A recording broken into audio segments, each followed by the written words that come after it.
Pinalagan po ng kampo na isang coach ng Ateneo basketball team ang anggulong hazing o homicide kaugnay sa pagkalunod ni Rene Baterbonia at Divine Adili. Git po nila aksidente at walang may gusto sa nangyari. Inabot naman po ng 10 oras ang pag-uwi sa labi ni Baterbonia sa kanyang hometown sa Agusan del Sur. Saksi si JP Soriano. Mula umaga nitong Lunes sa Davao del Norte hanggang gabi sa Agusan del Sur, hindi nauubos ang mga nagbibigay pugay kay Rene Bobet Baterbonia, ang sports hero ng Davao Region at Caraga. Ang dapat ay 4 na oras nang nabiyahe mula Panabo, Davao del Norte, naging mahigit 10. Hanggang maiuwi na si Bobet sa Talacogon, Agusan del Sur, mag-aalas 2 ng madaling araw. Maraming salamat po sa mga tulong. Pero ang totoo sa mga narito at maraming Pilipino, si Bobet ang dapat pasalamatan para sa pagbibigay mukha sa mga nangangarap na nakikipagsapalaran sa malayo. Ang huling yakap niya sa ina noong bago lumuwas pa Maynila noong June 4, sinikap na mapreserba ng artist na si JP sa isang digital painting na inalay sa ina ni Bobet. At least nakita ko na sa huling sandali, nihakap niya ako, hinahon niya ako. Parang sabi niya, huwag ka nang mag-alala, ma.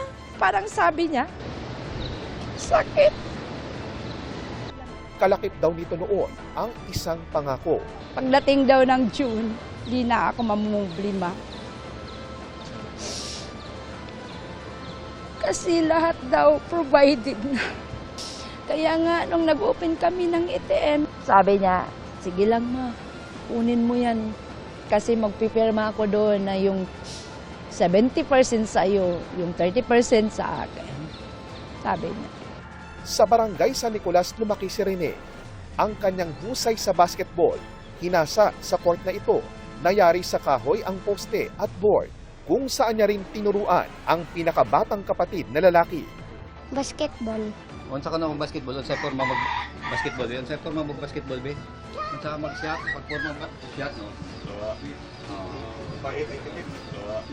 Proud na nakadisplay sa kanilang tahanan ang mga medalya at tropeo ni Rene. Ang mga labi naman ni Divine Adili, ililipat bukas sa Arlington Memorial Chapel sa Quezon City. Sa isang mensahe sa GMA News Online, kinumpirma ng ama ni Divine na babiyahe siya mula Nigeria papuntang Pilipinas, bagaman wala pang pinal na schedule.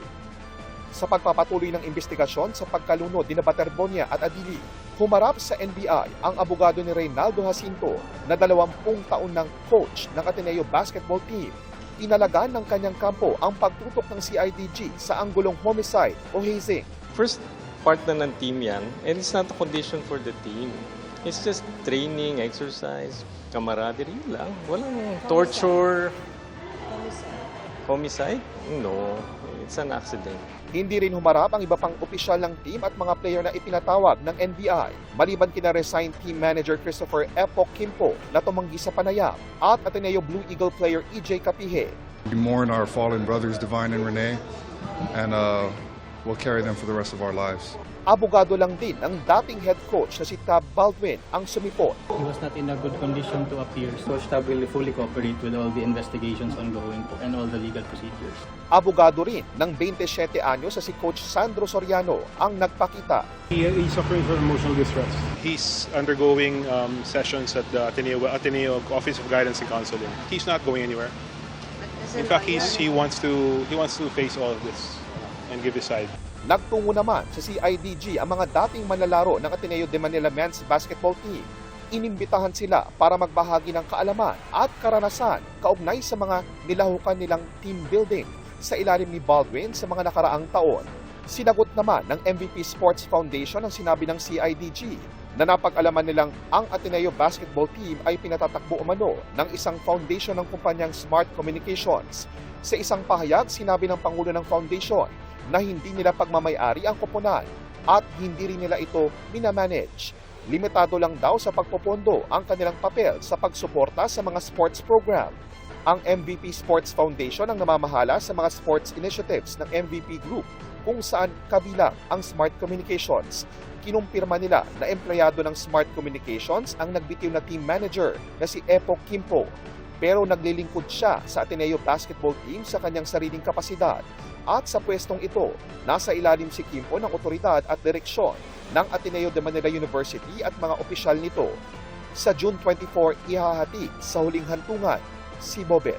Mamiss ko sa kanya yung anang mo uli siya dire nga pag uli niya daghan ang manghagad siya mong laag ang pinaka ko ang ginang tawagong nga ang tawag na mutawag siya sa ko nga kanang word nga pa mo uli siya mo na pinaka mamiss din ako siya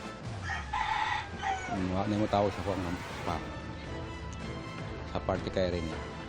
Mula sa Agusan del Sur, ako po si JP Soriano, ang inyong saksi.